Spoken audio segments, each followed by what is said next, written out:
Hai. Selamat datang kembali di channel Min Donghua. Kali ini kita akan melanjutkan cerita Donghua, Battle Troop di Heaven. Nggak pakai lama lagi, langsung aja kita ke ceritanya. Check it out. Pada saat ini, Xiaoyan duduk bersila di kompas. Namun setelah memikirkannya sejenak, Xiaoyan sepertinya menyadari sesuatu, bahwa rencananya mungkin tidak akan bisa berjalan jika avatar iblis abadi duduk bersamanya seperti ini. Jadi Xiaoyan segera mengeluarkan kompas yang dia peroleh sebelumnya. Meskipun kompas tersebut jauh lebih kecil dan agak rusak, tapi Xiaoyan merasa kompas ini sepertinya lebih cocok untuk avatar iblis abadi. Kemudian Xiaoyan segera meminta avatar iblis abadi untuk duduk bersila di kompas lain sendirian dan menjaga jarak sekitar ratusan kaki dari kompas tempat Xiaoyan berada. Bagaimanapun, dalam ketiadaan ratusan kaki tidaklah terlalu jauh. Bahkan jika Xiaoyan menggunakan guntur ekstrim, Xiaoyan dapat muncul di samping avatar iblis abadi dalam sekejap. Lagi pula, Xiaoyan masih memiliki jiwa Shudongxi. Jadi, jarak ratusan kaki hanya perlu beberapa saat untuk pergi. Jika avatar iblis abadi benar-benar merupakan leluhur dunia kuno Dewa Iblis Abadi, maka seseorang harus datang untuk menemuinya. Gumam Xiaoyan perlahan.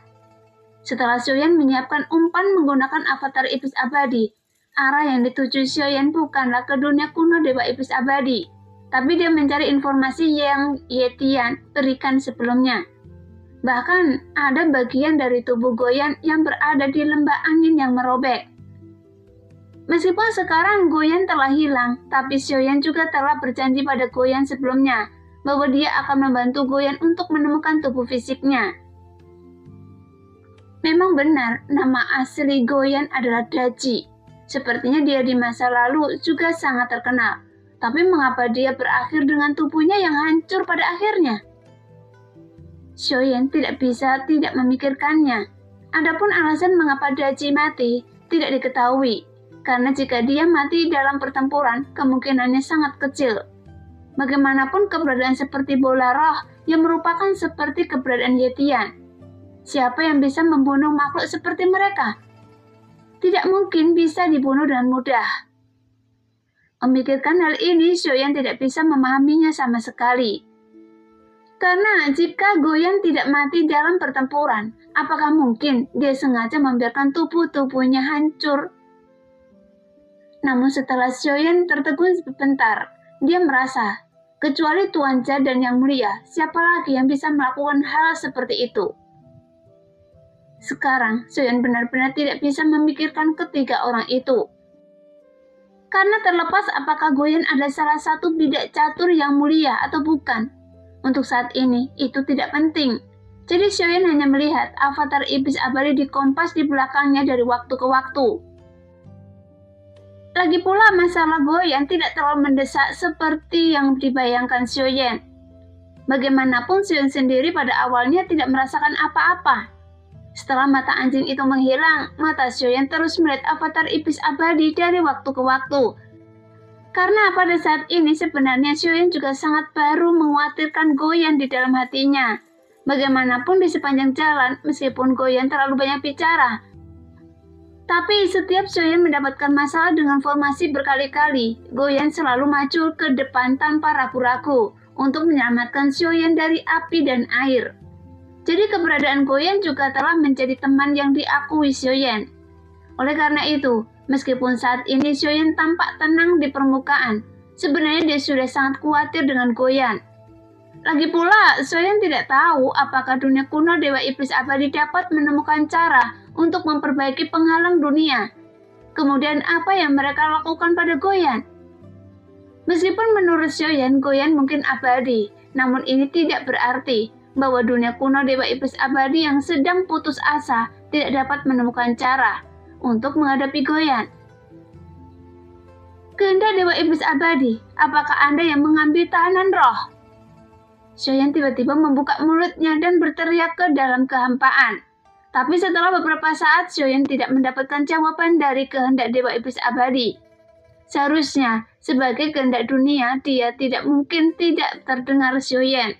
karena dunia ini seperti tubuhnya sendiri. Dan sebagai kehendak dunia, dia dapat melakukan apapun yang dia inginkan di dalam tubuh Anda sendiri. Jadi, karena dia tidak menjawab, berarti dia menyetujui apa yang dilakukan orang-orang yang mencuri goyan.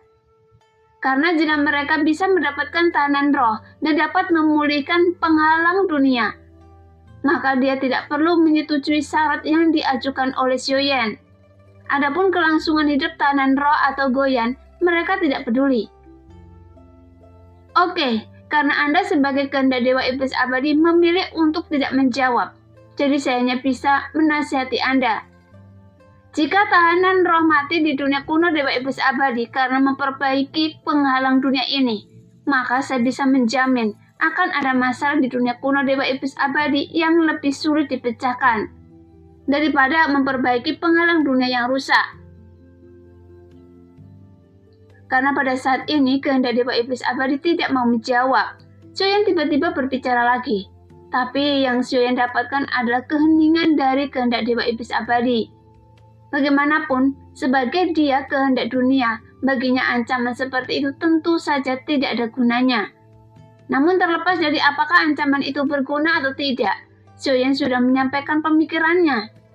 Adapun apa yang akan dilakukan oleh dunia kuno Dewa Iblis Abadi, Xiaoyan hanya bisa menunggu dan terus mencoba mencari keberadaan Goyan. Meskipun selama dunia kuno Dewa Iblis Abadi ingin menyembunyikan keberadaan Goyan, dengan kekuatan Xiaoyan saat ini, tidak mungkin Xiaoyan dapat menemukannya dengan mudah. Oleh karena itu, Xiaoyan tidak memilih untuk pergi ke alam iblis semua orang suci setelah menyelesaikan masalah avatar suci. Namun dia terus mencari bagian dari tubuh Goyan yang sebenarnya. Dan setelah meninggalkan sekte boneka dewa, Xiaoyan juga telah memastikan bahwa tidak ada yang mengikutinya. Jadi Xiaoyan segera membalikkan telapak tangannya, kemudian dia mengeluarkan pil Changhai yang berhasil dimurnikan. Meskipun Xiaoyan tidak tahu mengapa nomor 7 begitu murah hati padanya, tapi karena dia begitu baik, Xiaoyan juga buru-buru menyempurnakan beberapa pil tubuh dewa iblis. Hanya saja Xiaoyan tidak dapat memurnikan ramuan lain dalam jumlah banyak. Tapi pil tubuh dewa iblis ini untuk Xiaoyan sendiri yang memiliki tubuh dewa asli.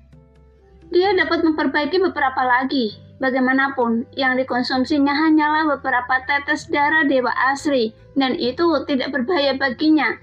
Lagi pula Xiaoyan merasa akan lebih baik jika dia bisa lebih dekat dengan nomor 7. Lagi pula, nomor 7 lah yang memimpin dalam memperluas bisnis dengan Xiaoyan. Jadi Xiaoyan hanya bisa mengikuti tren ini. Setelah pemurnian berhasil, Xiaoyan menggabungkan pil Changhai dan pil tubuh dewa iblis, kemudian mengirimkannya ke batu giok khusus. Jadi komisi yang diberikan nomor 7 tinggal satu lagi. Pada saat ini Xiaoyan tiba-tiba tidak berhenti. Setelah matanya tertuju pada avatar iblis abadi untuk sementara waktu, Xiaoyan segera melambaikan tangannya, kemudian kuali obat muncul kembali di depannya. Memurnikan ramuan obat dapat meningkatkan kekuatan saya, dan saya masih perlu terus menembus tingkat obat yang lebih tinggi. Setelah pil Changhai berhasil disempurnakan, saya dapat dengan jelas melihat peningkatan kekuatan saya. Jadi sekarang saya ingin melihat apakah saya bisa menggunakan seni pengobatan untuk membiarkan kekuatan saya menembus ke langkah ke-9 keabadian Kaisar. Segera Xiaoyan mengeluarkan resep pil 9 naga yang sejati. Ini adalah ramuan yang dipercayakan nomor 4 untuk disempurnakan. Namun setelah memegang sip giok yang berisi bahan dan resep obat, setelah memikirkannya, Xiaoyan masih menyerah pada pemurnian ini. Sekarang saya hanya perlu menyempurnakan ramuan bermutu tinggi, meskipun tingkat pil 9 naga yang sejati tidak rendah, tapi itu masih bukan yang saya inginkan. Di antara gumaman Xiaoyan, dia langsung membalikkan telapak tangannya. Nomor 7 mempercayakan total 3 pil, dan Xiaoyan telah menyempurnakan pil Changhai dan pil tubuh dewa iblis. Saat menyempurnakan pil Changhai, Xiaoyan harus memurnikannya beberapa kali, dan itu telah mencapai batas keterampilan pemurnian obatnya saat ini. Meskipun karena ini, Xiaoyan juga menyadari bahwa dia telah membuat kemajuan dalam kekuatannya sendiri. Oleh karena itu, Xiaoyan perlu menyempurnakan ramuan bermutu tinggi yang berbeda, atau sejenis obat mujarab yang lebih tinggi. Mungkin dengan cara ini, itu bisa membiarkan Xiaoyan mencapai level yang lebih tinggi.